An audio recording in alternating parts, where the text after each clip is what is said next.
여러분 반갑습니다. 2023년도 9급 국가직 시험 행정학 해설 진행하도록 하겠습니다.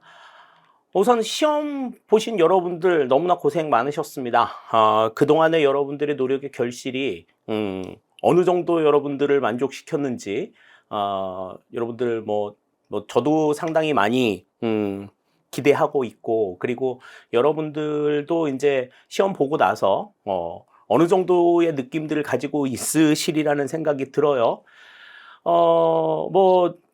문제가 좀 괜찮았다, 풀만했다라고 생각하는 친구들보다는 문제가 조금 다소 어려웠다, 너무 좀 막막했다, 이렇게 생각하는 친구들 상당히 많이 있었던 것 같습니다. 전체적으로 문제는 작년보다 어려운 수준의 문제였어요. 그렇다고 해서 이렇게 못 풀만한 그런 문제가 나온 건 아니었습니다.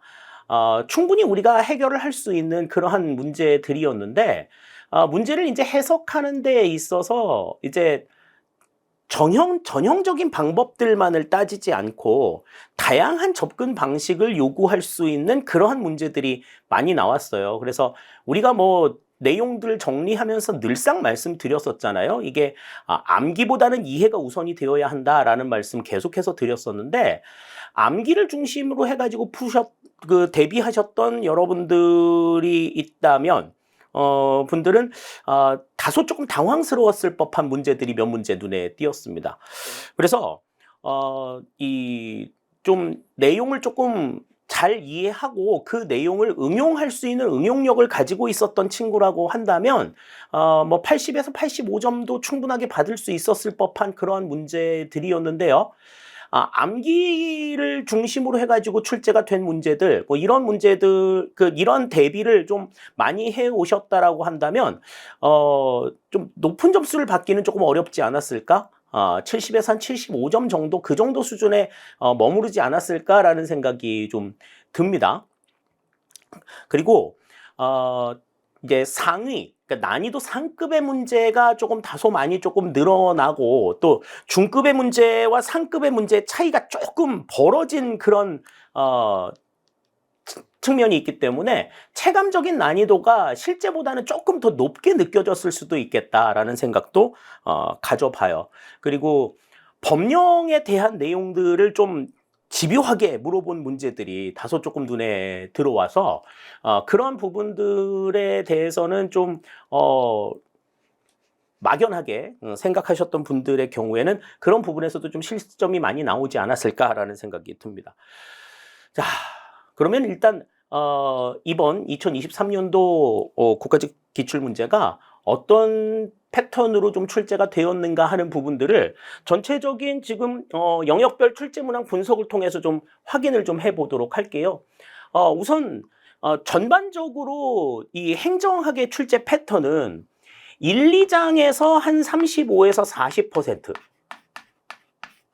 그리고 이 5, 6, 7장에서 한 45%에서 한 50% 정도의 출제 비중을 보이고, 나머지 이제 이 6, 7장에서 한 10%에서 15%의 출제 비중을 보이는 것이 일반적인 패턴입니다. 최근 2년간도 이제 그러한 모습들을 변하지 않고 있었는데, 지금 올해 지금 출제가 된 내용들을 좀 살펴보시자면, 지금 1, 2장에서 35%, 그다음에 3, 4, 5장에서 50%, 그리고 6, 7장에서 15%를 차지하면서 여태까지 출제해왔던 그 패턴들을 크게 벗어나지는 않았어요. 크게 벗어나지는 않는 그런 패턴들을 보여왔는데, 다만 이제 좀 생각을 해봐야 될 것은 행정이론의 출제 비중이 점점 낮아지고 있다라고 하는 점은 좀 주목을 해볼 필요가 있겠습니다. 그래서 이 행정이론에 대한 내용들이 점차 조금 감소가 되고 있고, 정책이론이 좀 상대적으로 좀 출제 비중이 늘어나고 있다는 점, 이런 점들은 1, 2장을 대비하는 데 있어서 좀 주목해 볼 만한 내용이다, 이렇게 우리가 생각을 할 수가 있겠어요. 가장 기본적인 패턴 부분이 행정학 개론에서 가장 기본적인 부분이 1장에 대한 내용인데, 그 1장에 대한 출제 비중이 좀 감소하고 있다라는 것은 다소 조금 나중에 여러분들이 이제 공직 생활을 하는 데 있어서 조금은 우려해 볼 만한 그런 부분이기도 합니다. 그런데 아무래도 이제 실무적인 측면을 좀 강조하는 패턴들이 이제 최근 한 3, 4년간에 걸쳐가지고 계속 이어져 왔던 걸 감안한다면 이론적인 측면의 부분에 대한 관심이 조금 줄어들 수도 있겠다. 또 최근에 이제 출제위원으로 참여하시는 이제 그 교수님들의 어떤 전공 성향이나 이런 것들도 행정 이론의 일반적인 이론보다는 정책 이론 쪽에 조금 더 치우쳐 있으면서 일반 이론들에 대한 어떤 관심이라든지 주목 이런 것들이 상대적으로 낮아지지 않았나 하는 것들도 생각을 해볼 수가 있어요. 올해 지금 출제가 된 출제 패턴들도 예년의 패턴들과는 그렇게 크게 달라지지 않았다라고 하는 것을 우선은 좀 생각할 수 있겠습니다. 자, 다음 이제 출제 난이도 분석이에요. 문항별로 난이도를 좀 살펴봤을 때는 이제 상급의 문제가 이제 예년보다는 조금 다소 좀 늘어난 모습들을 보여줄 수 있습니다. 한 3문제 정도 저는 난이도 상급의 문제다 이렇게 생각을 했었는데 법령과 관련해가지고 물어본 문제들이 있었고 또 이 법령의 어떤 구체적인 부분들을 이렇게 좀 디테일하게 좀 알아야지 풀 수 있는 그런 문제들이 조금 나오면서 좀 많이 좀 힘들었을 것 같고요. 다음에 이제 20번 문제 같은 경우에는 이제 실험과 관련된 내용들이 나왔는데 이 문제는 사실 7급 수준의 문제라고 보기에도 다소 조금 난이도가 조금 있는 그런 수준의 문제라고 좀 판단이 됐었어요. 그래서 여러분들이 마지막 패턴의 마지막 장의 문제들을 보실 때 특히 이제 마지막에 한 대여섯 문제들을 보시면서 상당히 조금 당황스럽지 않았을까라는 생각이 좀 들었습니다. 뭐 나머지의 문제들은 그렇게 크게 여러분들을 괴롭힐 만한 그런 문제들은 아니었다라고 하는 것, 이 점들을 좀 특징으로 생각을 할 수 있을 것 같아요. 자, 그러면 이제 우리가 1번부터 20번까지 내용들을 살펴보면서 문제가 어떻게 출제가 되었는가 하는 부분들에 대해서 같이 한번 생각을 해보도록 하죠. 자, 문제 1번 보겠습니다. 자, 행정이론에 대한 기본적인 내용이 나왔는데요. 행정이론에 대한 설명으로 옳은 것은 그랬습니다. 맞는 걸 골라라 라고 이야기를 했기 때문에 우리가 이제 행정이론에 대해서 기본적으로 알고 있는 기본적인 개념들이 어떻다라고 하는 걸 머릿속에 떠올려 가시면서 문제를 좀 접근하실 필요가 있었을 것 같아요. 자, 그러면 1번부터 보죠. 자, 과학적 관리론은 최고 관리자의 운영 원리로 포스트 코브를 제시하였다. 그랬는데 1번은 뭐 누가 봐도 확실하게 아니라는 걸 알 수가 있죠. 포스트 코브는 귤릭이 제시한 내용이기 때문에 과학적 관리론이 테일러가 중시가 된 내용이다라고 하는 걸 안다라고 하면 포스트 코브를 제시했다라고 하는 게 아니라는 거 뭐 금방 알 수 있는 거죠. 포스트 코브는 귤릭과 어윅을 중심으로 제시가 되었던 행정 관리론의 입장이다. 과학적 관리론의 입장이 아니다. 1번이 그래서 틀린 내용이 되겠고요. 다음 2번. 행정 행태론은 가치와 사실을 구분하고 가치에 기반한 행정의 과학화를 시도하였다. 그랬는데 자, 이거는 뭐 너무나 많이 말씀드렸죠. 가치와 사실을 구분을 하고 가치를 연구 대상에서 배제했다. 이게 행정 행태론의 특징이었잖아요. 그러니까 가치에 기반한 행정의 과학화가 아니라 사실에 기반한 행정의 과학화다. 이렇게 우리가 말씀을 드려야 맞는 이야기가 되겠습니다. 그래서 2번도 지금 틀린 내용이 되겠어요. 다음 3번. 신행정론은 실증주의적 방법론을 비판하고 사회적 형평성과 적실성을 강조하였다. 그러니까 사회적 형평성과 적실성. 다시 말해서 문제의 본질을 파악해서 그 문제의 해결력을 높이기 위한 공직자들의 자세, 공직자들의 어떤 적극적인 움직임 이런 것들을 강조한 것이 신행정론의 입장이죠. 그래서 실증주의적인 방법, 논리실증주의에 입각했던 행태주의를 비판하면서 적실성과 실천을 강조한 그러한 내용이다 말씀을 드렸었습니다. 3번은 맞는 내용인 것 같아요. 다음 4번. 신공공관리론은 민간과 공공부문의 파트너십을 강조하고 기업가 정신보다 시민권을 중시하였다. 그런데 기업가 정신을 중시하는 게 신공공관리론이냐는 입장을 생각했다면 이것도 지금 아니라는 건 뭐 확실하게 알 수가 있는 거죠. 지금 기업가 정신보다 시민권을 중시했던 것은 신공공 서비스론의 입장이다. 그렇기 때문에 지금 여기에서는 3번이 정답이 되는 걸 우리가 확인을 할 수가 있겠습니다. 1, 2, 4번이 다 좀 뭐 이렇게 아리송하게 틀리는 것도 아니야. 너무나 확실하게 틀린 내용들이기 때문에 이 부분들을 고르는데 여기에서 지금 옳은 부분을 고르는 데 있어서는 그렇게 큰 어려움이 없었으리라는 생각이 들어요. 1번의 정답 3번이 되겠습니다. 자, 다음 2번 보시죠. 자, 베버의 이념형 관료제에 대한 설명으로 옳지 않은 것은 그랬습니다. 자, 이념형 관료제.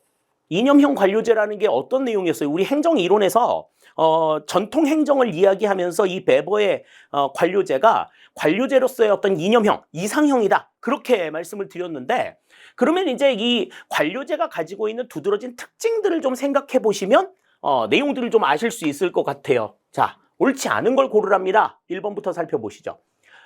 관료제 성립의 배경은 봉건적 지배체제의 확립이다. 그랬는데, 자, 관료제를 성립시켜가지고 봉건적 지배체제를 확립하자. 이게 관료제의 특징이 아니었단 말이지. 오히려 베버는 이 봉건적 지배체제를 타파하고 관료 그 전체가 전부 다 어우러질 수 있는, 그러니까 객관적으로 누구에게나 적용이 될 수 있는 일관된 원칙을 적용해서 행정을 이끌어 나가서 능률적인 행정을 만들어 나가자라고 하는 걸 강조했었죠. 그렇기 때문에 봉건적 지배체제의 확립이 아니라 봉건적 지배체제를 타파하자라고 하는 것이 이 베버의 관료제다. 이렇게 우리가 생각을 하시면 되겠습니다. 1번이 바로 지금 틀린 내용이 되겠어요. 자, 법적 합리적 권위에 기초를 둔 조직 구조와 형태다. 다음, 직위와 권한의 임무는 문서화된 법규로 규정한다. 관료는 원칙적으로 상관이 임명한다라고 하는 것은 계층제를 중심으로 해가지고 이루어지고 있는 관료제의 가장 대표적인 특징들이라고 볼 수가 있죠. 2, 3, 4번은 전부 다 맞는 얘기가 된다. 이렇게 우리가 정리할 수 있겠어요. 따라서 2번의 정답은 1번이 된다. 이렇게 우리가 정리할 수 있겠습니다. 이것도 뭐 그렇게 어려운 문제는 아니었었던 것 같아요. 자, 다음 3번 봅니다. 예산 이론에 대한 설명으로 옳지 않은 것은 그랬어요. 예산 이론 같은 경우에는 이제 총체적 예산주의와 총체주의와 그다음에 점증주의 두 가지의 관점에서 생각을 해보자. 뭐 나머지의 내용들은 굉장히 좀 지역적인 것들이다라고 말씀을 드렸었는데 여기도 마찬가지예요. 총체주의와 점증주의 두 가지만 가지고 여러분들을 설명하고 있습니다. 자, 그러면 1번 보시죠. 총체주의는 계획예산, 연기준 예산과 같은 예산제도 개혁을 설명하기에 적합한 이론이다. 자, 계획예산과 연기준 예산이 총체주의의 대표적인 예다. 나머지는 전부 다 점증주의라고 봐도 된다. 그렇게 말씀을 드렸었죠? 1번 맞는 이야기가 됩니다. 다음 2번. 점증주의는 거시적 예산 결정과 예산 삭감을 설명하기에 적합한 이론이다. 그렇죠. 그래요? 자, 거시적 예산 결정이나 예산 삭감이라고 하는 것은 뭐를 의미해? 예산의 변동폭이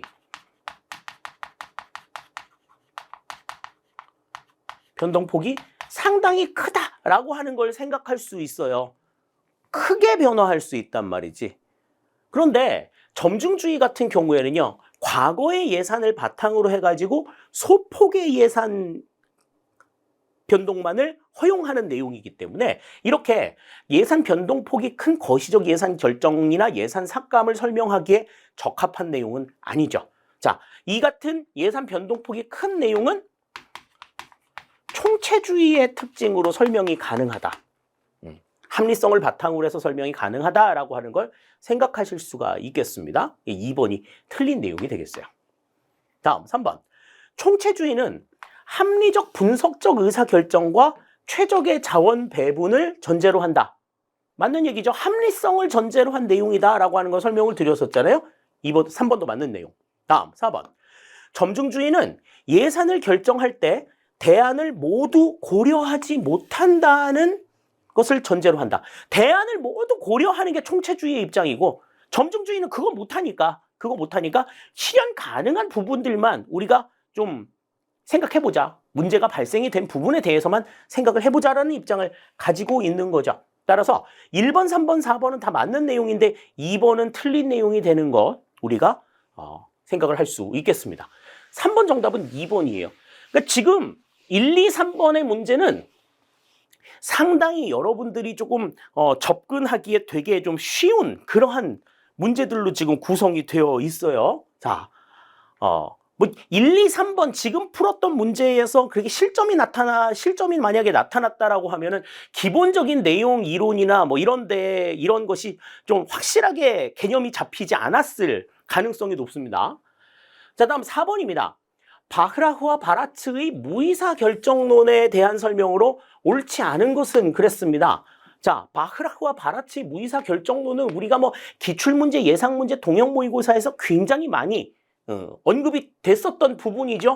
신엘리트 이론의 전형이다. 다원주의를 이제 비판하기 위한 신엘리트론의 입장으로서 등장한 개념으로 우리가 알고 있었죠. 그래서 동형 모의고사 볼 때는 그 주장한 학자가 바흐라흐와 바라츠다. 이것도 좀 알아두자. 그렇게 얘기했었는데 그걸 물어보는 문제는 안 나왔어요. 그걸 물어보는 내용은 아니었고 이 무의사 결정론에 대한 내용으로 틀린 걸 골라라. 그렇게 얘기를 했는데 내용에서 틀린 것도 아니야. 자, 1번부터 보죠. 무의사 결정의 행태는 정책 과정 중 정책 문제 채택 단계 이외에서도 일어난다. 이거는 정책 의제 설정 단계에서 주로 일어나지만 무의사 결정론은 그 외의 단계에서도 다 나타난다. 그게 정책 과정 전반에 걸쳐서 나타난다라고 설명을 드렸잖아요. 1번 맞는 이야기입니다. 다음 2번. 기존 정치 체제 내의 규범이나 절차를 동원하여 변화 요구를 봉쇄한다. 그렇죠. 변화에 대한 요구를 봉쇄하는 것. 기득권의 이익이나 이런 것들에 반하는 그러한 요구들은 과감하게 봉쇄하는 그 같은 모습들을 보여주죠. 2번도 맞는 이야기. 다음 3번. 정책 문제화를 막기 위해 폭력과 같은 강제력을 사용하기도 한다. 그렇습니다. 폭력과 같은 강제력이 활용이 돼요. 다음 4번. 그럼 1, 2, 3번 다 맞으니까 지금 4번이 틀린 거라는 얘기인데 자, 엘리트의 두 얼굴 중 권력 행사의 어두운 측면을 고려하지 못한다고 비판했기 때문에 신다원주의라고 불린다 그랬는데 이거는 뭐 너무나 어처구니 없잖아. 무의사 결정론은 신엘리트 이론이라고 우리가 그렇게 알고 있는데 신다원주의라고 이야기했으니 이게 지금 틀린 거지. 신엘리트주의라고 봐야지 맞는 이야기가 되는 거죠. 따라서 4번의 정답은 지금 4번이 지금 틀린 거다. 이렇게 우리가 볼 수가 있어요. 그러니까 지금 막 이렇게 많은 얘기들이 막 나오고는 있지만 어처구니 없이 요 단어 하나에 정답이 결정이 돼버리는 이 같은 상황들이죠. 4번의 정답은 4번이 된다. 지금 1번부터 지금 4번까지의 내용들이 여러분들을 막 이렇게 괴롭힐 만한 그런 문제들은 아니었던 것 같아요. 난이도 중하급의 문제들이 지금 계속해서 앞부분을 차지하고 있었어요. 자, 이제 5번 봅니다. 자, 우리나라의 통합 재정에 대한 설명으로 옳지 않은 것은 그랬습니다. 마지막에 이제 우리가 그 동형 모의고사를 보면서 이 통합 재정의 어떤 기준이나 이런 것들이 여러 가지로 좀 변화가 있었다라고 하는 점들을 설명을 드렸었는데 그 부분에 대한 문제는 지금 출제가 안 됐습니다. 그 부분에 대한 내용은 안 나왔고 일반적인 개념에 대한 이야기만 나왔어요. 통합재정은 우리가 어떻게 알고 있습니까? 일반회계와 특별회계 그리고 기금을 전체적으로 통합해서 운영하는 그 같은 재정을 우리가 통합재정이라고 이야기를 했죠. 그래서 예산을 이걸 바탕으로 해가지고 예산을 순계 개념으로 파악한다. 그 말씀 드렸었고 이 순계 개념으로 파악해가지고 제외가 되는 것들이 뭐 어떤 것들이 있다 이런 이야기들까지 쭉 했었는데 자 1번부터 보시죠. 세입과 세출은 경상거래와 자본거래로 구분하여 작성한다. 그랬습니다. 자, 경상거래와 자본거래 로 구분하여 작성한다. 자, 1번은 맞는 내용이 됩니다. 자, 다음 2번. 통합재정의 범위에는 일반 정부와 공기업 등 공공부문 전체가 포함된다. 그랬는데 일반 회계와 일반 정부의 내용이 일반 회계와 특별 회계가 들어가지만 자, 공기업, 공공 부문에 있어서 기금을 활용하는 부분들만 들어가지 공기업이 들어가지는 않아요. 공기업이 들어가지는 않는다. 따라서 여기에서 2번은 지금 틀린 내용이 되겠습니다. 다음 3번. 정부의 재정이 국민 경제에 미치는 효과를 파악하고자 하는 예산 분류 체계이다. 그러니까 재정 활동 자체가 국민 경제에 얼마만큼 영향을 미치느냐 이 부분들을 확인할 수 있는 그러한 예산의 분류 체계다. 3번도 맞는 이야기가 되겠고요. 다음 4번. 통합 재정 산출 시 내부 거래와 보전 거래를 제외함으로써 세입 세출을 순계 개념으로 파악한다. 이게 이제 통합 재정의 가장 대표적인 특징 중에 하나다라고 말씀을 드렸었죠. 그래서 4번도 맞는 내용이 됩니다. 따라서 5번의 정답은 여기서는 2번이 된다. 이렇게 우리가 생각을 할 수 있겠어요. 자, 다음 6번 보겠습니다. 정책 분석 및 평가 연구에 적용되는 기준 중 내적 타당성에 대한 설명으로 옳은 것은 그랬습니다. 자, 내적 타당성. 요거는 뭐를 우리가 내적 타당성이라고 이야기했었죠? 내적 타당성이라고 하는 것은 평가 요소 간의 인과성을 의미한다. 인과관계를 규명하는 게 내적 타당성이다. 이렇게 설명을 드렸었는데 거기에 대한 설명으로 옳은 걸 골라라 그랬습니다. 자, 1번 보시죠. 분석 및 평가 결과를 다른 상황에도 적용할 수 있는 정도를 의미한다. 예, 다른 상황에도 적용할 수 있는 정도. 그러니까 이거는 평가 결과의 일반화 가능성을 이야기하는 거죠. 그러니까 1번의 내용은 이거는 외적 타당성에 대한 설명이 됩니다. 내적 타당성이 아니고 1번은 외적 타당성에 대한 설명이니까 맞는 이야기가 아니에요. 다음 2번. 이론적 구성 요소들의 추상적 개념을 성공적으로 조작화한 정도를 의미한다. 그랬는데 이 이론적 구성 요소들의 추상적인 개념이 얼마나 성공적으로 조작화되었느냐 하는 거는 타당성 가운데에서 구성적 타당성에 해당이 되는 내용이죠. 다음 3번. 집행된 정책 내용과 발생한 정책 효과 간의 관계에 대한 인과적 추론의 정확성 정도를 의미한다. 그렇죠. 인과성을 의미한다고 얘기했으니까 3번이 지금 가까운 내용이 되겠죠. 그죠? 다음 4번. 반복해서 측정했을 때 일관성 있는 결과를 얻는 정도를 의미한다. 일관성 있는 결과를 나오는 것은 이것은 타당성에 대한 내용이 아니라 이건 신뢰성에 대한 설명이죠. 그렇기 때문에 지금 여기에서는 3번이 정답이 된다. 이렇게 생각을 할 수가 있겠습니다. 내적 타당성이라고 하는 것이 무엇을 의미하는가에 대한 것을 분명하게 좀 머릿속에 정리하셨다라고 하면 지금 여기에서는 답을 찾는 일이 그렇게 어려운 일은 아니었으리라는 생각이 들어요. 하지만 단순하게 그 내적 타당성의 의미를 그냥 교재에 나와 있는 대로 다 이렇게 그냥 정리하고 계셨다라고 하면 지금 여기에서 답을 찾아내기는 조금은 어려웠을 수도 있다. 이렇게 우리가 생각할 수 있겠습니다. 자, 6번의 정답은 3번이 되겠어요. 자, 다음 7번입니다. 자, 여러분들이 조금 당황스러웠을 법한 문제가 지금 이제 7번에서 처음으로 나왔어요. 자, 지방공무원법상 인사위원회의 위원으로 임명되거나 위촉될 수 없는 사람은 그랬습니다. 인사위원회로 임명되거나 위촉이 될 수 없는 사람. 이들의 사람들 가운데에서 인사위원회의 위원으로 위촉이 되기가 어려운 사람들이 누가 있겠나 한번 생각을 해봤을 때 이 중에는 이제 어떤 사람들이 될 수가 없겠나 요거를 이제 생각해 본다라고 하면 이제 답이 조금 나왔을 수도 있을 것 같은데, 자, 지방공무원법상에 이제 이와 관련된 규정이 있어요. 우리가 그 관련된 규정을 좀 살펴볼까요? 자, 지방공무원법 7조에 보시면 인사위원회를 설치할 때, 자, 6항의 내용을 보시면 다음 각 호의 어느 하나에 해당하는 사람은 위원으로 위촉이 될 수가 없다. 위촉이 될 수 없는 사람 중에 이제 뭐 31조 각 호의 어느 하나에 해당하는 사람. 이 31조에는 이제 임용 결격 사유에 해당하는 사람들이에요. 다음 정당법에 따른 정당의 당원, 인사위원회 위원으로 참석을 될 수가 없고 지방의회 의원도 안 되도록 되어 있어요. 지금 여기서 이제 그걸 물어본 거죠. 다음에 지금 뭐 법관이나 검사, 변호사 자격이 있는 사람, 대학에서 조교수 이상으로 재직하거나 뭐 초, 중, 고등학교 교장, 교감으로 재직하는 사람, 뭐 공무원으로서 20년 이상 근속하고 퇴직한 사람. 그러니까 공무원으로 지금 있는 사람은 안 되는 거야.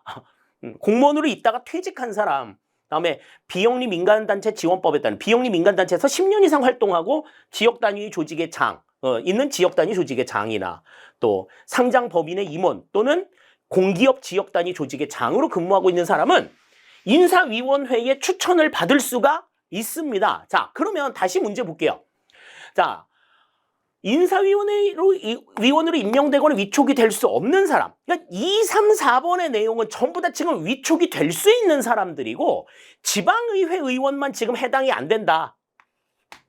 그러니까 지금 1번이 정답이 되는 걸 알 수 있는데 자, 지방의회 의원과 같은 이런 정무직 공무원 같은 경우에는 겸직을 허용하지 않는다라고 하는 것 뭐 계속해서 강조를 드렸었죠. 그렇기 때문에 의회 의원 같은 경우에 다른 사람들과는 좀 다르게 의회 의원들은 다른 어떤 위원이라든지 뭐 이런 겸임을 할 수가 없는 그러니까 그 지방의회 의원으로서의 자격만을 계속해서 유지해야만 하는 그러한 입장들이 있다라는 걸 생각했을 때 7번의 정답은 1번이라고 생각을 할 수 있을 것 같아요. 그러니까 법의 내용을 잘 몰랐다 하더라도 지금 의원의 어떤 겸직 금지 이런 부분에 대한 이해가 어느 정도 좀 있었다라고 하면 1번을 답으로 택할 수 있지 않았을까라는 생각이 조금은 듭니다.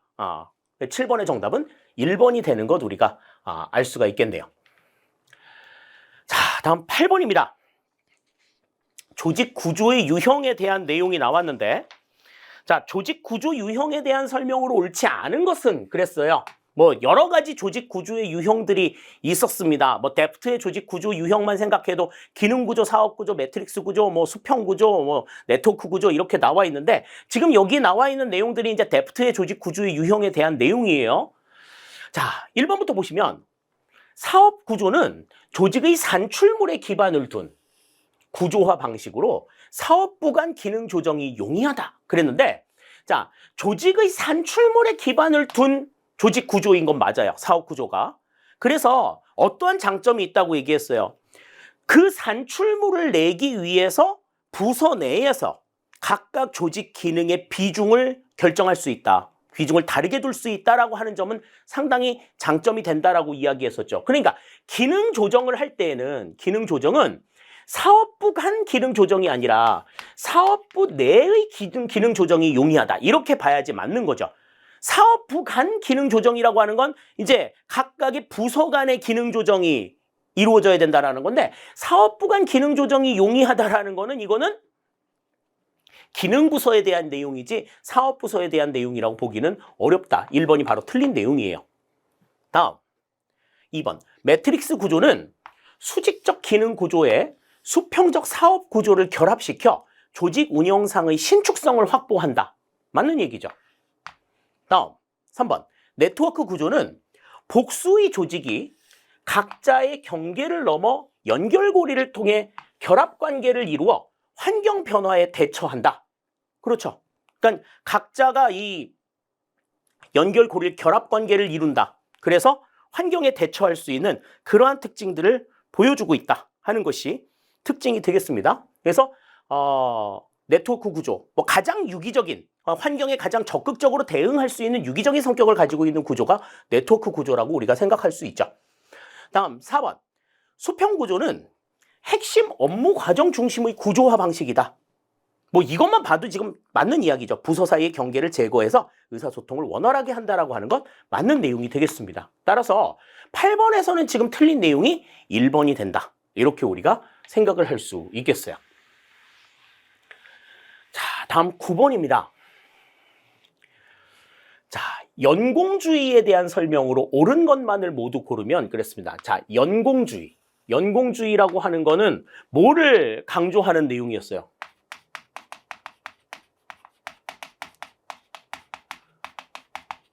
근속 연수를 중심으로 해가지고 인사를 해 나가는 이 같은 방식이 연공주의다. 이렇게 말씀을 드렸었죠. 그러니까 그 근속 연수를 중심으로 해가지고 움직이는 내용이다라는 걸 생각하시면서 내용을 보시면 이제 옳은 것이 무엇인가 하는 것들을 알 수 있을 겁니다. 그죠? 뭐 그렇게 어려운 내용들은 아니에요. 자, 기억부터 보죠. 장기 근속으로 조직에 대한 공헌도를 높인다. 근속 연수 중심이니까 기억은 맞는 내용이 되겠습니다. 다음, 니은. 개인의 성과에 따른 적절한 보상을 통해 사기를 높인다. 성과에 따른 적절한 보상, 이거는 아닌 거지. 이거는 아니고 그냥 오래 있었냐 없었냐 이거를 강조하는 내용이기 때문에 니은은 해당이 안 된다. 이렇게 볼 수 있습니다.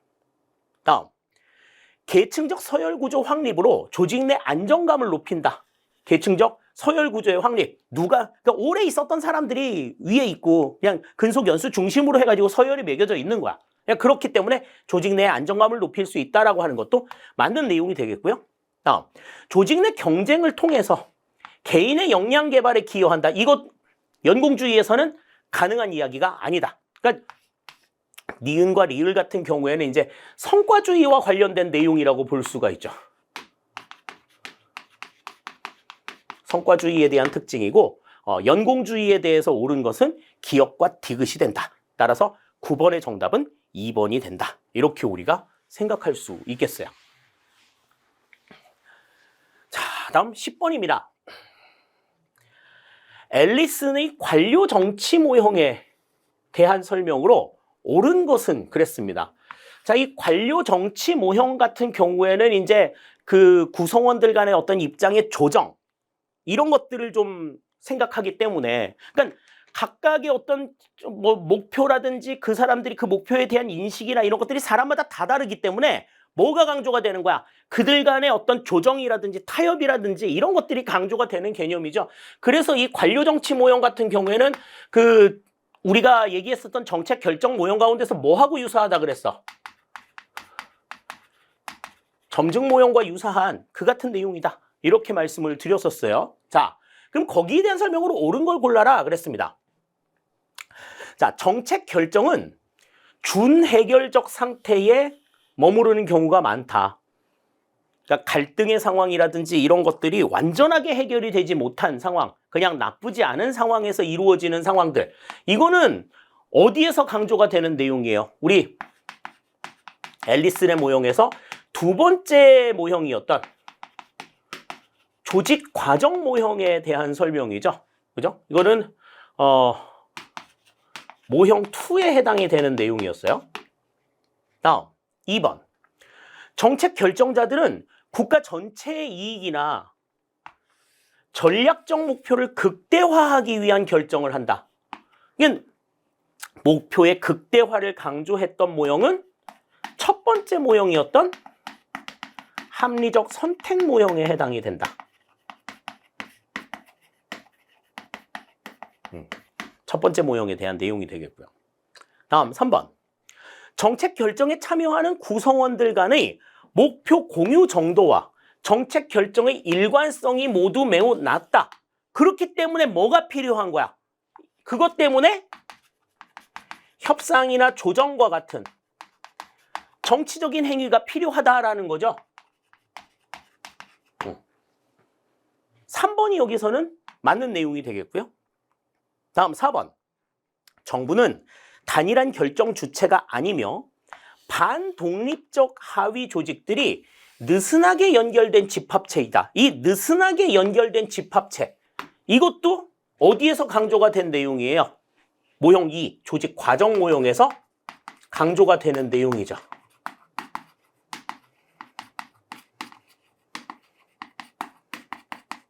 그래서 우리가 그 앨리슨의 모형 설명드리면서는 그 말씀 드렸었잖아요. 이 합리적 선택 모형은 우리가 이제 얘기했었던 합리 모형과 비슷하고,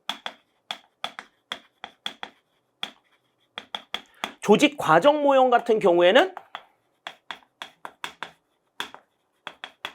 회사 모형과 유사하다. 그리고 관료 정치 모형 세 번째 모형은 점증 모형과 유사한 그 같은 모습들을 보여준다. 이렇게 말씀을 드렸었죠. 그 부분 생각하시게 되면은 3번을 정답으로 선택을 하는데 그렇게 큰 어려움은 없었으리라는 생각이 든다. 이런 생각이 들어요.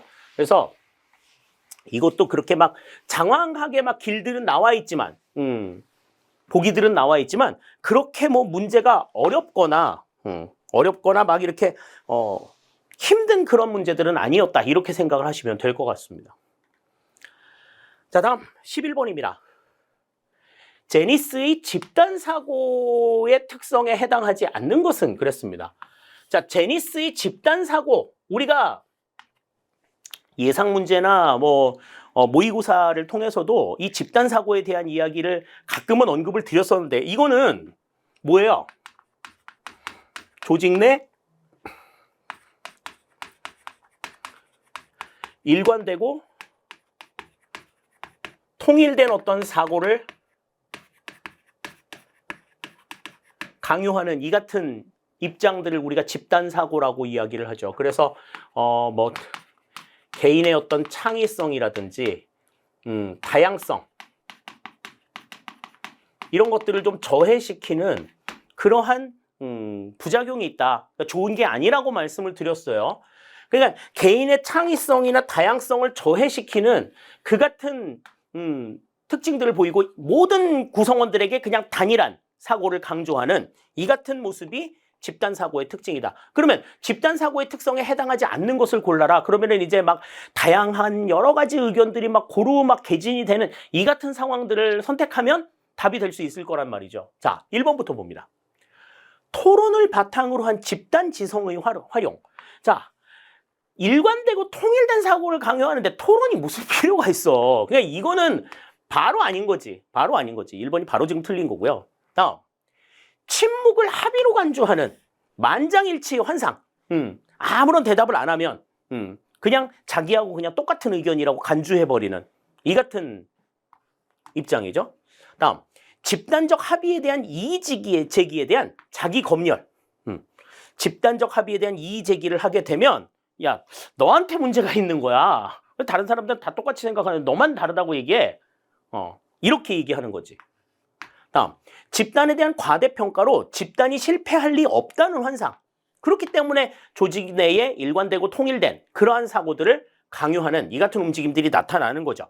그러니까 토론을 바탕으로 한 집단 지성의 활용 같은 경우에는 여러 가지 조직 내의 다양성이나 또 그로 인해서 나타나는 여러 가지 어떤 의견의 차이 이런 것들을 어떻게 조율할 것이냐 하는 그런 움직임으로 토론도 하는 건데 일관되고 통일된 사고를 강요한다라고 하면 그런 것들이 필요가 없는 거죠. 따라서 11번의 정답은 1번이 된다. 이렇게 우리가 볼 수 있겠습니다. 자, 다음 12번이에요. 자, 거시조직 이론이 나왔어요. 자, 거시조직 이론이 나왔는데 자, 거기에 대한 설명으로 옳지 않은 걸 골라라. 그렇게 지금 이야기를 하고 있습니다. 자, 지금 뭐 이건 뭐 거시조직 이론을 이야기할 때는 이제 임의론과 결정론의 관점에서 우리가 좀 생각을 해봐야 된다라는 말씀 드렸었는데요. 자, 1번부터 보시면 구조적 상황 이론. 구조적 상황 이론은 불안정한 환경 속에 있는 조직은 유기적인 조직 구조를 선택하는 것이 효과적이다. 그러니까 환경과 조직 간의 관계. 번스와 스토커가 얘기했던 그 같은 관계가 이 구조적 상황 이론의 맥락이죠. 그러니까 이 상황에서 어떠한 환경에 그 주어진 환경에 적합한 조직 구조가 무엇인가. 그래서 그 환경에 적응해 나가고자 하는 그 같은 움직임들을 보여주는 거기 때문에 지금 이 번스와 스토커의 이 조직 이론은 구조적 상황 이론으로 설명이 가능하다. 이렇게 볼 수가 있어요. 1번 맞는 이야기입니다. 다음 2번. 전략적 선택 이론. 이건 임의론적인 관점이었죠. 어떠한 전략을 선택할 거냐. 그 환경을 극복하기 위해서. 그러니까 동일한 환경에 처한 조직도 환경에 대한 관리자의 지각 차이로 상이한 선택을 할 수 있다. 그렇죠. 다른 선택들을 할 수 있단 말이지. 다양한 선택들이 이루어질 거다. 그 어떠한 전략을 선택하느냐 하는 관리자의 역량이 이 전략적 선택 이론에서는 가장 중요하다라고 볼 수 있겠습니다. 자, 다음 3번. 거래 비용 이론이에요. 자, 거래 비용 이론. 이거는 그 결정론적인 관점에서 조직군 차원의 결정론적인 관점에서 나왔었던 내용이죠. 그래서 시장에서의 거래 비용이 조직의 내부 거래 비용보다 클 경우 내부 조직화를 선택한다. 맞는 얘기가 되겠고. 자, 1, 2, 3번 다 맞는 내용이니까 지금 4번이 틀린 건데, 자, 조직군 생태학 이론은 조직군 차원에서 임의론적인 관점을 가지고 있는 조직군 차원의 이론이죠. 그래서 조직군의 변화를 이끄는 변이는 우연적 변화로 한정되며 계획적이고 의도적인 변화는 배제된다 그랬는데, 조직군 생태학 이론이라고 하는 거는 그 환경을 극복해내기 위해서 단일 조직의 힘으로는 좀 부족하니까 비슷한 여건에 있는 다른 조직들 간의 연대를 통해 가지고 그 환경을 극복해내자라는 이야기지. 그렇기 때문에 이거는 우연적인 변화일 수가 없어. 계획적이고 의도적인 변화라는 거죠. 그래서 조직군의 변화를 이끄는 변이는 계획적이고 의도적인 변화이며 우연적인 변화가 배제가 되는 상황들을 생각합니다. 그렇기 때문에 지금 여기에서는 4번이 지금 틀린 내용이 된다. 이렇게 우리가 생각을 할 수가 있겠어요. 그러니까 거시 조직 이론에 대한 그 각각의 이론들이 무엇을 의미하는가에 대한 내용들만 분명하게 알고 계셨어도 지금 이 문제를 푸는 것은 그렇게 어려운 일은 아니었을 것 같다라는 생각이 듭니다. 자, 12번의 정답 4번이 되겠고요. 자, 다음 13번입니다. 자, 직무평가 방법에 대한 설명으로 옳지 않은 것은 그랬어요. 직무평가 방법에 대한 설명으로 옳지 않은 것. 자, 직무평가 방법에 대해서는 뭐 어떠한 내용들이 나왔는가에 대해서 뭐 누차 설명을 드렸습니다.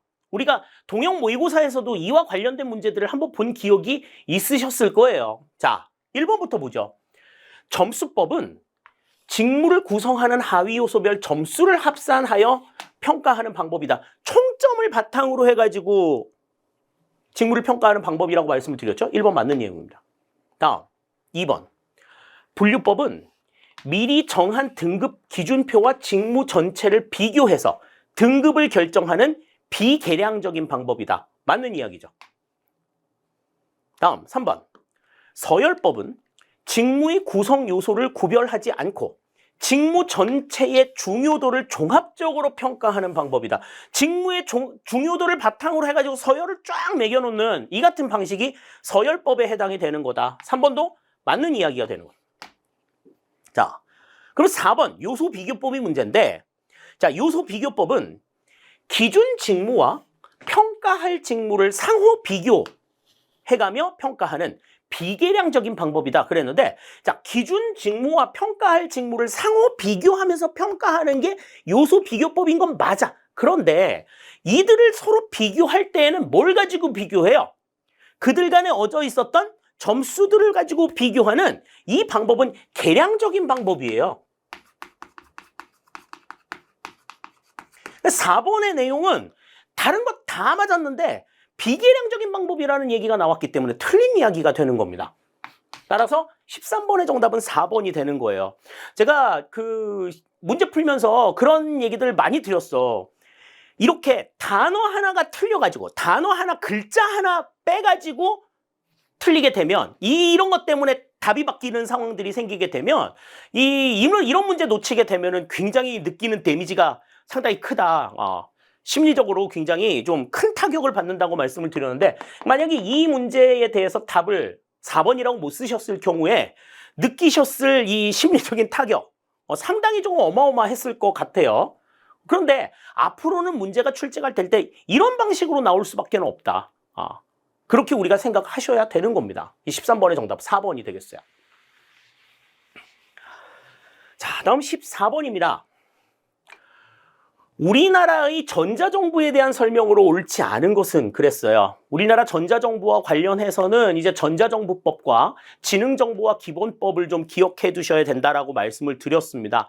지능정보화 기본법에서 이제 핵심적으로 알아두어야 될 것은 이제 지능정보사회 기본계획이라고 하는 것이, 과거에는 국가정보화 기본계획이 이제 5년마다 수립이 됐었는데 이제 지능정보사회 기본계획은 3년마다 수립이 되는 것, 뭐 이렇게 변모가 되었다라고 하는 게 특징이라고 말씀을 드렸죠. 그와 관련된 내용이 지금 나와 있어요. 자, 그래서 정부는 지능정보사회 종합계획을 3년 단위로 수립하여야 한다. 1번은 맞는 이야기입니다. 자, 다음 2번.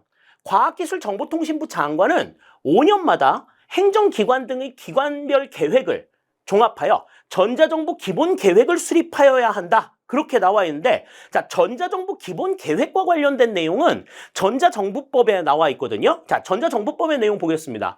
자, 5조에 보면, 자, 전자정부의 구현 운영 및 발전을 위하여 5년마다 기관별 계획을 종합해서 전자정부 기본 계획을 수립하여야 하는데, 그 수립하여야 할 대상이 누구야? 중앙사무관장기관의 장이에요. 기획재정부 장관이 아니라.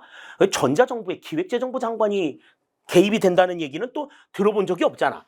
그러니까 중앙사무관장기관의 장이 이 전자정부 기본 계획을 수립하여야 된다라고 지금 언급이 되어 있어요. 따라서 지금 여기에서는 과학기술정보통신부 장관이 아니라 중앙사무관장기관의 장이다. 이렇게 말씀을 드려야죠. 아까 기획재정부 장관이 아니라 과학기술정보통신부 장관이군요. 네. 과학기술정보통신부 장관이 하는 게 아니라 중앙사무관장기관의 장이다. 따라서 중앙사무관장기관인 행정부에서는 중앙사무관장기관인 행정안전부 장관이 전자정부 기본계획을 수립하게 되는 겁니다. 2번이 지금 틀린 내용이 되는 거죠. 다음 3번. 전자정부법상 전자화 문서는 종이 문서와 그 밖의 전자적 형태로 작성되지 아니한 문서를 정보 시스템이 처리할 수 있는 형태로 변환한 문서를 말한다. 그러니까 전자화 문서라는 건 기존에 그냥 페이퍼로 되어 있었던 페이퍼 문서를 모니터로 볼 수 있도록 만들어 놓은, 그러니까 뭐 그냥 PDF 형식으로 바꾼다든지 뭐 이렇게 해서 디지털 형식으로 볼 수 있게 만들어 놓은 문서를 전자화 문서라고 한다. 그러니까 전자적으로 작성이 된 게 아니라 이미 작성이 되어 있는 문서를 전자적으로도 볼 수 있도록 만들어 놓은 문서를 이야기한다. 맞는 이야기가 되겠고요. 다음 4번. 중앙행정기관의 장과 지방자치단체의 장은 해당 기관의 지능정보사회 시책의 효율적 수립, 시행과 대통령령이 정하는 업무를 총괄하는 지능정보화 책임관을 임명하여야 한다. 이건 바뀌어 있는 이 지능정보사회 기본법, 지능정보사회 기본법에 새롭게 지금 들어와 있는 내용으로서 기억해 두셔야 될 내용이 되겠습니다. 그래서 지금 여기서는 옳지 않은 것이 2번이 되는 것 우리가 생각을 할 수가 있을 거예요. 그러니까 전자정부에 대한 내용들 다시 한번 잘 눈여겨보시기 바랍니다. 자, 14번의 정답 2번이 되겠고요. 자, 다음 15번 보겠습니다. 자, 롬책의 행정책임 유형에 대한 설명으로 옳지 않은 것은 그랬어요. 자, 이 두부니까 롬책의 행정책임 유형은 우리가 행정환료론에서 행정책임을 이야기할 때 심화 시간에 설명을 드린 바가 있습니다. 자, 이 행정책임이 이 두부니까 롬책이 행정책임을 어떻게 구분했는가 하는 것들을 좀 살펴보면, 자, 우선 통제의 원천과 통제의 강도가 통제 강도를 기준으로 해가지고 이 책임을 4가지로 구분을 했었어요. 그래서 관료적 책임, 법률적 책임, 전문적 책임, 정치적 책임 이렇게 이제 4가지로 구분을 했었는데, 관료적 책임은 이제 그 행정 조직 안에서 이제 그 계층제적인 책임들을 관료적 책임이라고 얘기를 하고, 다음에 이제 법률적 책임이라고 하는 것은 이제 관료들이 그 법률을 만든, 자기네들이 집행할 법률을 만든 의회에 대해서 지는 책임을 우리가 법률적 책임이라고 이야기한다. 다음에 3번째, 전문적 책임이라고 하는 것은 참모기관이 개선기관에 대해서 지는 책임. 그러니까 개선기관이 올바른 결정을 할 수 있도록 이제 참모기관들이 이제 다양한 정보라든지 분석이라든지 이런 것들을 해줘야 될 책임. 이걸 이제 우리가 전문적 책임이라고 이야기를 하고요. 마지막에 정치적 책임이라고 하는 건 정치인들이 국민에 대해서 지는 책임을 우리가 정치적 책임이라고 이야기한다. 그렇게 지금 규정을 해놓고 있는데, 자, 그러면 이와 관련된 내용들을 바탕으로 해서 옳지 않은 걸 지금 골라라. 그렇게 지금 이야기하고 있단 말이죠. 자, 그러면 1번부터 봅니다. 자, 계층적 책임은 조직 내 상명하복의 원칙에 따라 통제된다. 맞는 이야기죠. 그죠? 계층 내부의 내용이니까. 다음. 2번째, 법적 책임은 표준 운영 절차나 내부 규칙 규정에 따라서 통제가 된다. 그러니까 운영 절차도 딱 일원화가 되어 있고 내부 규칙이나 규정에 따라서 통제가 된다라고 얘기했는데, 법적 책임은 아까도 말씀을 드렸지만 관료가 의회에 대해서 지는 책임을 이야기한다고 얘기했어요. 그러니까 표준 운영 절차나 내부 규칙과는 조금 거리가 있는 내용이겠지. 표준 운영 절차나 내부 규칙 규정에 의해서 통제가 되는 이 같은 내용은 우리가 지금 여기에서 나와 있는 계층적인 책임. 그러니까 우리가 이제 얘기했던 관료적 책임에 해당이 되는 내용이다. 이렇게 볼 수 있는 거죠. 2번이 그래서 틀린 내용이 되겠습니다. 자, 다음 3번. 전문가적 책임은 전문 직업적 규범과 전문가 집단의 관행을 중시한다. 맞는 이야기죠. 다음 정치적 책임은 민간 고객이나 이익 집단 등 외부 이해관계자의 기대에 부응하는가를 중시한다. 4번도 맞는 내용이 된다. 이렇게 볼 수 있겠습니다. 따라서 15번에서는 지금 틀린 내용, 옳지 않은 내용이 지금 2번이다. 이렇게 우리가 생각을 하시면 되겠네요. 이 두부니까 롬책의 행정책임 유형 같은 경우에는 사실 9급에서 그렇게 언급이 된 적이 없었던 부분들이에요. 뭐 7급이라든지 뭐 경찰 간부 시험에서는 상당히 많은 출제 비중을 가지고 있었던 부분들인데 이 부분들에 대한 문제가 나왔다라고 하는 것 자체가 이 문제의 난이도가 상당히 조금 있었다 하는 걸 좀 생각할 수 있는 부분이겠죠. 그러니까 9급 시험을 봤던 친구들, 9급 시험을 준비했던 친구들 가운데서는 이 내용이 좀 다소 뭐라고 해야 되나 좀 생소하거나 좀 낯설었을 수 있다. 이렇게 우리가 이야기할 수 있겠습니다. 자, 15번의 정답 2번이 되겠고요. 자, 다음 16번입니다. 우리나라의 재정사업 성과관리에 대한 설명으로 옳지 않은 것은 그랬습니다. 이것도 이제 다소 조금 깊이가 좀 있는 문제였어요. 그래서 9급 친구들이 좀 보기에는 다소 조금 어려웠을 수 있는 내용인데, 자, 1번부터 보죠. 재정사업 성과관리의 내용은 성과 목표 관리와 성과 평가로 구성된다. 그러니까 성과 목표가 이제 뭐 도전적이냐 아니면은 또 실현 가능성이 있는지 뭐 이런 것들을 보는 거. 성과 평가는 그에 맞는 실적이 이루어졌는지 이런 걸 보는 거죠. 1번 맞는 내용이고요. 다음 2번. 재정사업 성과평가 결과는 지출 구조 조정 등의 방법으로 재정 운용에 반영될 수 있다. 그러니까 성과평가의 결과를 바탕으로 해가지고 지출의 구조 조정, 예산에 반영이 될 수 있다라는 거지. 2번도 맞는 내용입니다. 그러니까 인사라든지 재무와 관련된 부분에 반영이 될 수 있어요. 자, 다음. 재정사업 심층평가 결과 기획재정부 장관이 필요하다고 판단하면 재정사업 자율평가를 실시할 수 있다. 그랬는데 그러니까 지금 이 내용을 보면 심층평가를 늘 하고 필요에 따라서 자율평가를 할 수 있다. 그랬는데 이 재정사업 자율평가는요. 매년 그 해당 부처 사업의 3분의 1을 대상으로 매년 실시가 돼요.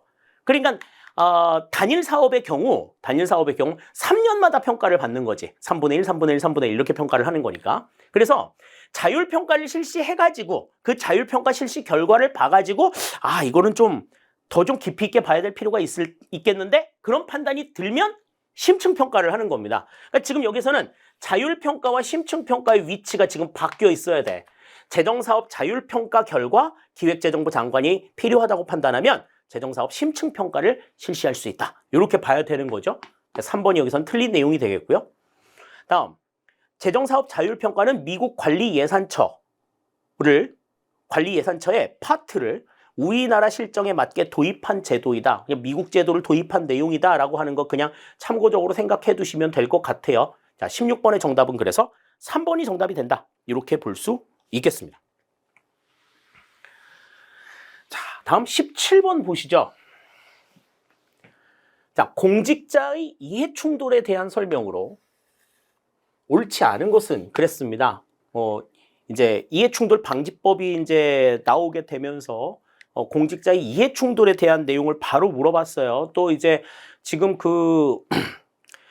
뉴스에서 나오는 여러 가지 내용들 가운데서도 이해충돌에 대한 내용들이 한번 나왔었기 때문에 관심이 조금 있었던 것 같습니다. 자, 1번부터 보시면 우리나라는 2021년 5월 공직자의 이해충돌 방지법을 제정하였다. 과거에 우리 이제 김영란법이라고 얘기하는 그 청탁금지법에 부정청탁금지법에 이해충돌에 대한 내용이 빠져 있으면서 이 이해충돌에 대한 부분을 어떻게 커버할 거냐. 거기에 대한 후속 조치로 만들어진 거죠. 1번 맞는 내용이 됩니다. 다음 2번.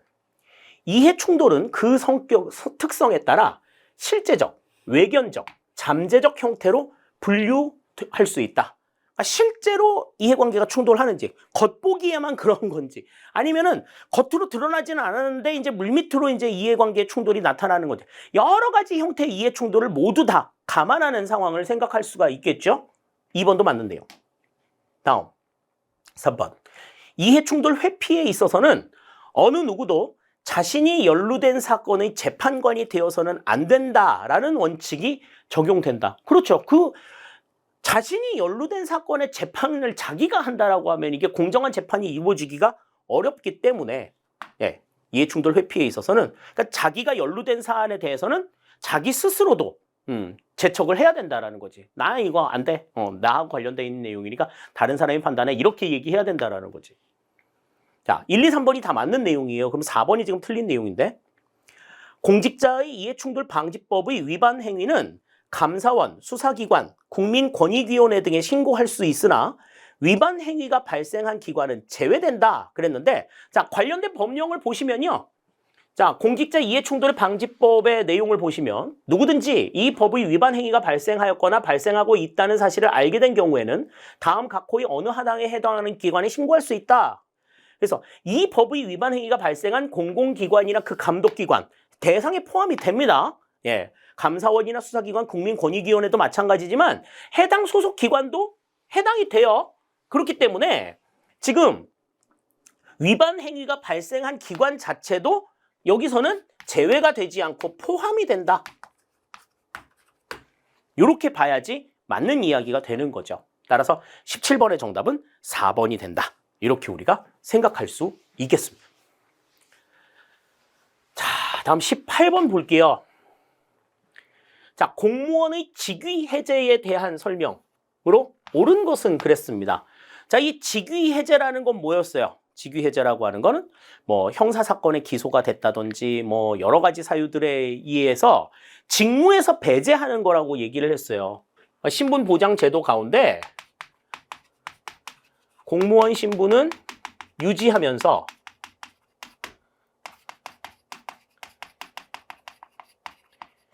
맡은 직무에서 배제가 되는, 그 해당 직무에, 조직 내의 직무에서 배제가 되는 것을 우리가 직위 해제라고 이야기했습니다. 자, 거기에 대한 설명으로 옳은 것 그랬어요. 1번. 직위 해제는 공무원 징계의 한 종류이다.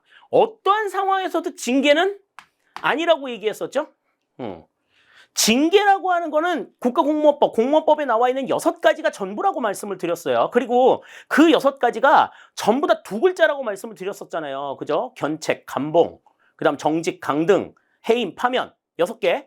전부 다 2글자였잖아. 직위 해제는 4글자잖아요. 징계일 수가 없어. 1번 틀려.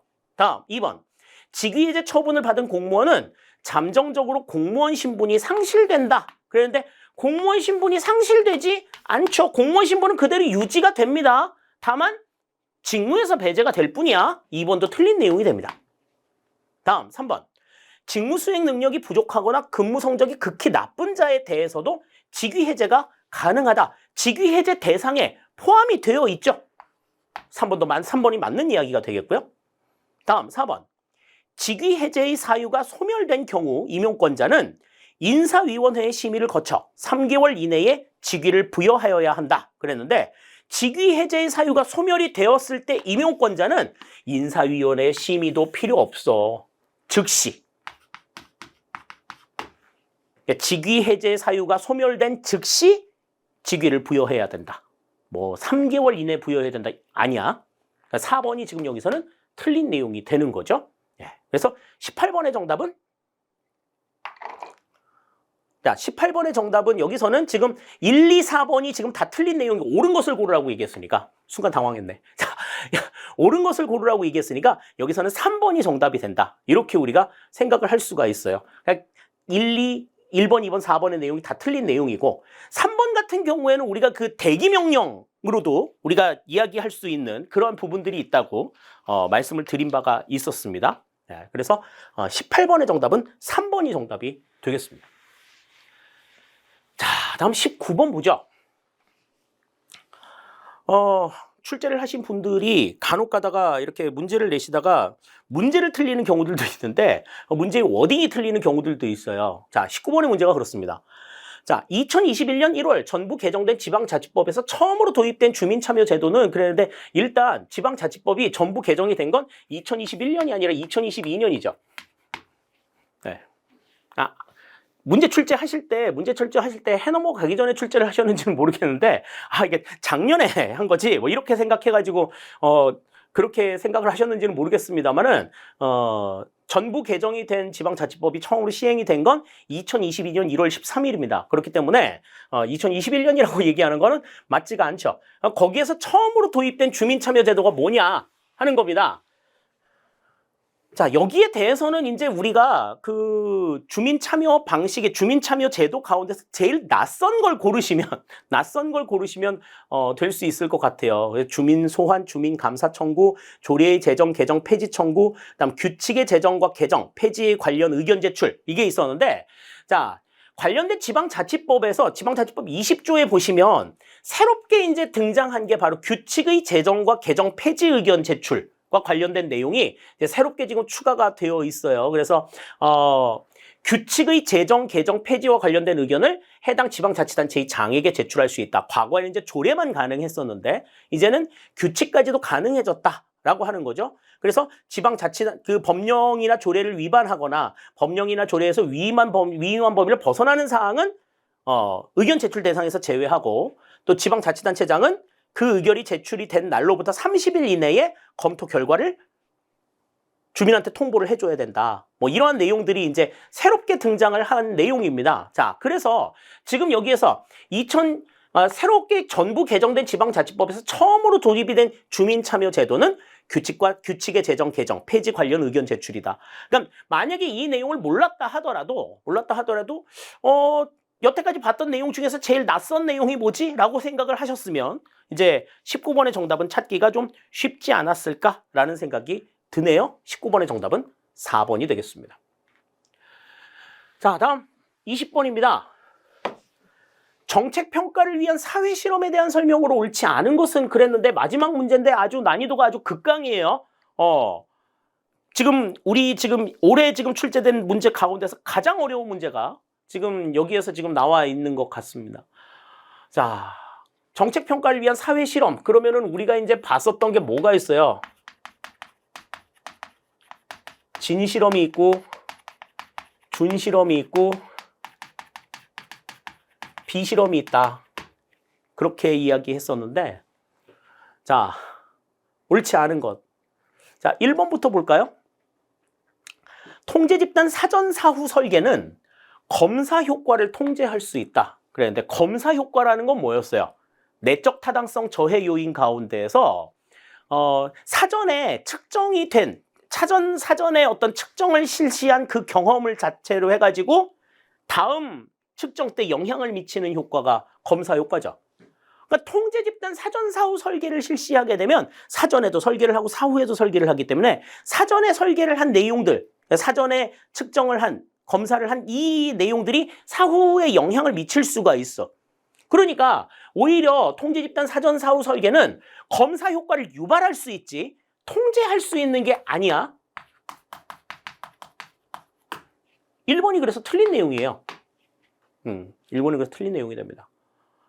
자, 그럼 뭐 2, 3, 4번은 뭐 다 맞는 내용이라고 보셔야 되겠죠. 준 실험은 진 실험에 비해 실행 가능성이 높다는 장점이 있다. 어째서? 통제 집단과 실험 집단의 동질성을 확보하지 않아도 되니까 실행 가능성이 높을 수밖에 없죠. 2번 맞는 이야기. 다음, 회귀 불연속 설계는 구분점에서 회귀 직선의 불연속적인 단절을 이용한다. 연속되지 않는 상황이니까 불연속적인 단절을 이용한다. 맞는 이야기가 되겠고요. 다음, 솔로몬 네 집단 설계는 통제 집단의 사전 사후 설계와 통제 집단 사후 설계의 장점을 갖는다.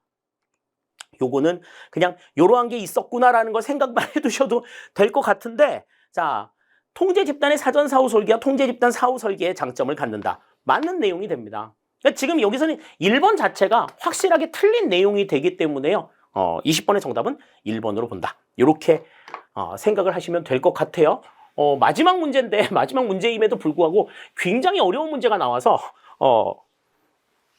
여러분들이 굉장히 많이 당황하셨으리라는 생각이 듭니다. 자, 이렇게 해서 이제 우리가 1번부터 20번까지의 문제를 전체적으로 전부 다 살펴봤어요. 문제 뭐 어떻게 풀어야 할 것이냐, 단순하게 그냥 우리가 머릿속에 집어넣은 내용을 털털털털 터는 이 같은 시험은 이제는 공무원 시험에서는 기대하기가 어렵다라고 하는 걸 다시 한번 절감할 수 있는 그러한 시험이 아니었나라는 생각이 듭니다.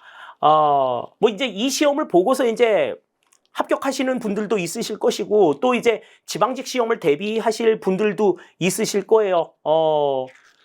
합격하신 여러분들 뭐 진심으로 축하드리고, 그리고 또 이 시험을 바탕으로 해서 지방직 시험에 새롭게 도전을 하시는 분들도 이 시험, 지금 이 국가직 시험의 내용들이 하나의 거울이 될 수 있기를 바라요. 최근까지 지방직 시험 문제는 국가직 시험 문제보다 난이도가 조금 높았습니다. 그러니까 올해는 조금 그게 좀 조정이 되지 않을까라는 생각도 조금 다소 하게 되거든요. 뭐 지방직 시험 준비하시는 분들에 있어서 그런 부분들이 조금 좀 하나의 어떤 시금석이 될 수 있기를 바라요. 주어진 문제들 다시 한번 잘 검토해 보시고 충분하게 대비해 주시기를 당부를 드립니다. 자, 이렇게 해서 이제 2023년 9급 국가직 시험 행정학 해설 특강 여기서 모두 마무리를 짓도록 하겠습니다.